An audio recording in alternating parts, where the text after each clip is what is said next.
ការវាយប្រហារលើស្ពានទឹកមេនៅពោធិ៍សាត់ជាយុទ្ធសាស្ត្រថ្មីដែលថៃកំពុងប្រើប្រាស់នេះមិនមែនជាការបាញ់ប្រហារដោយអចេតនាទេតែជាការវាយប្រហារដោយឆ្លាតវៃដែលមានគោលដៅយុទ្ធសាស្ត្រខ្ពស់ការវាយប្រហារលើស្ពានទឹកមេនៅពោធិ៍សាត់គឺជាការបញ្ជាក់ថាថៃកំពុងតពីសង្គ្រាមភូមិសាស្ត្រ Geographical War ទៅជាសង្គ្រាមរចនាសម្ព័ន្ធ Structural War វិញលក្ខណៈនៃសង្គ្រាមសេដ្ឋកិច្ចរបស់ថៃ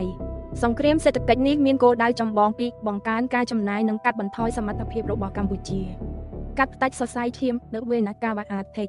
គោលដៅផ្តាច់ទំនាក់ទំនងរវាងឃ្លាំងផ្គត់ផ្គង់ភ្នំពេញកំពង់ផែនិងសមរភូមិជួរមុខបាត់ដំបងពោធិ៍សាត់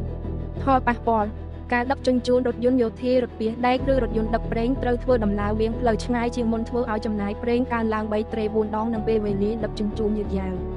នេះធ្វើឲ្យកម្ពុជាចំណាយថវិកាច្រើនជាងមុនដើម្បីផ្គត់ផ្គង់ទ័ពដដែលបង្កើតភាពចលាចលសង្គម Social Disruption គោលដៅបង្កភាពភ័យខ្លាចដល់ប្រជាពលរដ្ឋនិងបង្កើនការកកស្ទះសេដ្ឋកិច្ចផលប៉ះពាល់នៅពេលស្ពានដាច់ផលិតផលកសិកម្មពីភាគខាងលិចដូចជាអង្ករដំឡូងពិបាកនាំចូលទីផ្សារកាដាននេះបណ្ដាលឲ្យតម្លៃទំនិញឡើងថ្លៃធ្វើឲ្យប្រជាជនត្អូញត្អែយុទ្ធសាស្ត្រឆ្លើយតបរបស់កម្ពុជានៅ Counter Economic War កម្ពុជាត្រូវតែប្រើប្រាស់ផែនការសង្គ្រោះបន្ទាន់ដើម្បីទប់ទល់នឹងយុទ្ធសាស្ត្របំផ្លាញហេដ្ឋារចនាសម្ព័ន្ធនេះវិស្វកម្មយោធាបន្ទាន់ Military Engineering First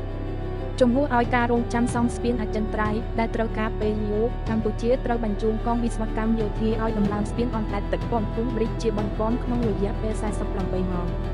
ដើម្បីធានាថាការដឹកជញ្ជូនយោធាមិនរអាក់រអួលផ្លូវវាងសង្គ្រោះបន្ទាន់និងចាត់វិធានការតម្រឹមលើឈ្មួញកាដាដែលព្យាយាមឆ្លៀតឱកាសឡើងថ្លៃទំនិញក្នុងពេលវិបត្តិ